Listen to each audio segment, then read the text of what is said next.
Assalamualaikum warahmatullahi wabarakatuh. Perkenalkan, nama saya Iksan Ridwan, biasa dipanggil Iksan, dengan NIM 22111911076 dari Fakultas Teknik jurusan Elektro tahun 2019 Universitas Jenderal Ahmad Yani.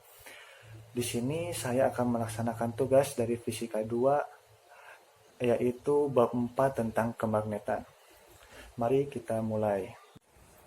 Setelah cukup banyak membahas kelistrikan pada beberapa bab terdahulu, pada bab kali ini saya akan menjelaskan tentang materi yang sangat penting, yaitu kemagnetan. Mungkin dari teman-teman sekalian sudah tidak asing lagi nih dengan nama magnet. Ya, karena magnet sendiri sangat mudah dicari dan sering kita temui dalam kehidupan sehari-hari. Contoh fenomena kemagnetan yaitu yang pertama, pergerakan jarum kompas dari arah utara ke arah selatan. Yang kedua, terjadinya fenomena aurora di dekat kutub bumi. Terus apa sih hubungannya kemagnetan dan kelistrikan? Tentunya di sini kita sedikit bingung tentang hal tersebut. Nah, setelah diselidiki dan dicari, ternyata ada hubungannya. Para ahli fisika telah menemukan hubungan yang erat antara kemagnetan dan kelistrikan, yaitu kelistrikan dapat dihasilkan dari proses magnet. Begitupun sebaliknya, kemagnetan dapat dihasilkan oleh proses pada listrik. Oleh karena itu, kelistrikan dan kemagnetan terjadi sebuah fenomena yang sekarang kita namai dengan elektromagnet. Nah, sekarang kita akan membahas gaya antar kutub magnet permanen. Salah satu gejala kemagnetan yang sangat sering kita temui atau sangat mudah diamati yaitu tertariknya paku oleh batang magnet. Batang magnet seperti ini bisa dikelompokkan menjadi magnet permanen. Kenapa sih disebut magnet permanen? Ya, karena sifat kemagnetannya tetap ada dan tidak hilang. Terus bagaimana cara menghilangkan magnet permanen tersebut? Magnet permanen dapat hilang apabila terkena suhu yang sangat tinggi atau pemukulan yang cukup keras. Setiap magnet memiliki dua kutub yang berlawanan, yaitu kutub utara dan juga kutub selatan. Kutub utara akan mengarah kepada kutub utara geografi bumi, begitupun sebaliknya, kutub selatan akan mengarah kepada kutub selatan geografi bumi. Jadi di sini magnet mengikuti arah kutub buminya masing-masing.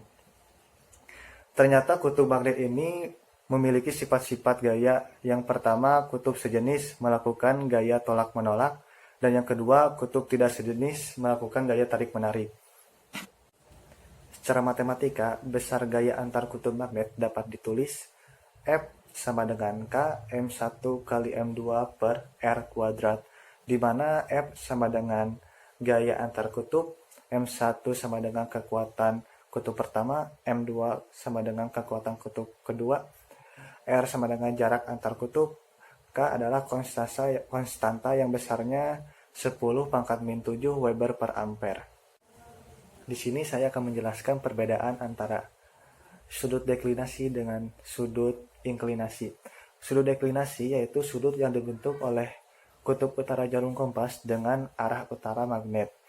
Sudut deklinasi terbagi menjadi dua, yaitu deklinasi positif, artinya jika kutub utara kompas menyimpang ke arah timur.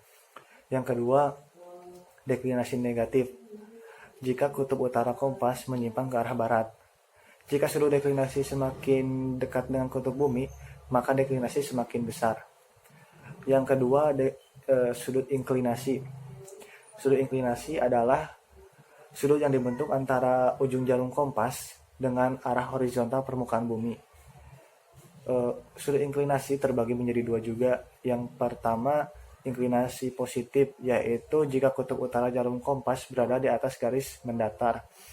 Yang kedua, inklinasi negatif, yaitu jika kutub utara jarum kompas berada di bawah garis mendatar. Medan magnet adalah suatu benda yang berada di dalam ruang, di mana di dalam ruang tersebut ada gaya magnet. Makin besar kekuatan magnet, maka makin besar pula medan magnetnya. Sifat-sifat dari medan magnet tersebut, yang pertama, arah medan magnet sama dengan arah garis gaya magnet. Yang kedua, besar medan magnet sebanding dengan kerapatan garis gaya medan magnet. Medan magnet digambarkan sebagai garis-garis lengkung yang disebut garis gaya magnet. Membahas tentang garis gaya magnetik, ternyata garis gaya magnetik memiliki konsep. Yang pertama, garis gaya magnetik keluar dari kutub utara dan masuk dari kutub selatan. Kerapatan garis gaya magnetik persatuan luas di suatu titik menggambarkan kekuatan medan magnet di titik tersebut. Yang ketiga, kutub adalah daerah paling kuat medan magnetnya. Yang keempat, semakin jauh dari kutub maka semakin lemah medan magnetnya. Nah teman-teman, kutub akan selalu berpasang-pasangan antara kutub utara dan kutub selatan.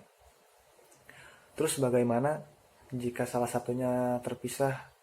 Kutub utara yang terpisah atau kutub selatan yang terpisah disebut muatan magnet. Maka dapat disimpulkan jika salah satunya tidak dapat ditemukan, maka bisa dibilang kutub tersebut tidak memiliki muatan magnet. Nah, sekarang kita membahas tentang gaya Lorentz. Gaya Lorentz adalah gaya yang ditimbulkan oleh muatan listrik yang bergerak di dalam medan magnet. Jika ada kawat yang dialiri listrik dan kawat tersebut berada dalam medan magnet, maka akan timbul sebuah gaya. Gaya tersebut dinamakan gaya Lorentz. Gaya Lorentz tersendiri mempunyai rumus, yaitu F vektor sama dengan I kali L vektor kali B vektor, di mana F vektor adalah gaya yang dialami kawat berarus listrik. I yaitu besar arus listrik, L vektor adalah vektor panjang kawat, dan B vektor adalah vektor medan magnet. Setelah kita membahas tentang gaya Lorentz, sekarang kita membahas tentang alat-alat. Alat yang pertama yaitu bernama spektrometer massa.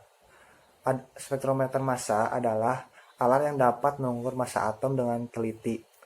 Alat ini memanfaatkan gaya Lorentz. Atom yang akan diukur massanya mula-mula diionisasi sehingga bermuatan positif. Alat yang kedua yaitu selektron kecepatan.